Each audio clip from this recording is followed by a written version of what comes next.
উনি এই ভাই পল্টন দেখেন, স্বরাষ্ট্রমন্ত্রী সালাউদ্দিন আহমেদের বক্তৃতার কঠিন পাল্টা জবাব দিল আমাদের জামাতের আমির। তার কথাগুলো শোনেন। আজকে নতুন করে বলেন নাই, হিট দিয়ে কথা বলেন নাই।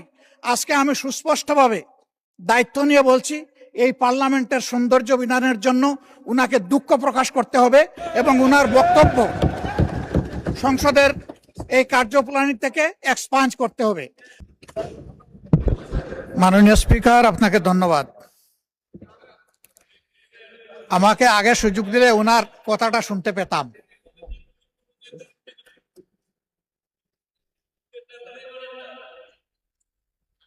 বক্তব্য কি আপনি দিবেন না আমি দেব? মাননীয় স্পিকার, এটা অশোভন, এটা অশোভন। আমার বক্তব্যের সময় যদি এইভাবে কমেন্টস করা হয় তাহলে আমার এখানে দাঁড়ানোর প্রয়োজন নেই। বলেন মাননীয় বিরোধী দল নেতা, বলুন আপনার বক্তব্য বলুন। আপনি মাননীয় স্পিকার, আমি সম্মানিত সংসদ সদস্য এবং স্বরাষ্ট্র মন্ত্রীর প্রতি সম্মান রেখে বলতে চাই, আজকে নতুন করে তিনি এই শব্দগুলো উচ্চারণ করেন নাই।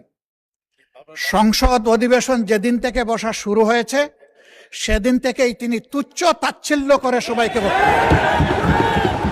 উনি নিজেকে কি মনে করেন আমি বুঝতে পারি না। এমনকি তিনি সেই দুঃসাহস এখানে দাঁড়িয়ে তিনি দেখিয়েছেন, তিনি বলেছেন যে এই সংসদে তিনি শিক্ষকের ভূমিকা পালন করবেন। আমরা তার ছাত্র হওয়ার জন্য এখানে আসি নাই। মাননীয় স্পিকার, শিক্ষকতা করতে হলে তিনি একটা ইউনিভার্সিটি খুলুন, ওখানে যার পছন্দ গিয়ে ভর্তি হবে, ওনার লেকচার শুনবে।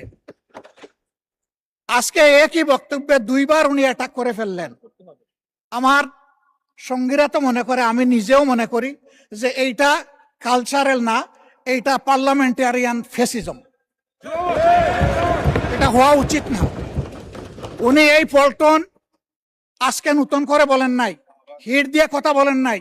আজকে আমি সুস্পষ্টভাবে দায়িত্ব নিয়ে বলছি, এই পার্লামেন্টের সৌন্দর্য বিধানের জন্য উনাকে দুঃখ প্রকাশ করতে হবে এবং উনার বক্তব্য সংসদের এই কার্যপ্রণালী থেকে এক্সপাঞ্জ করতে হবে।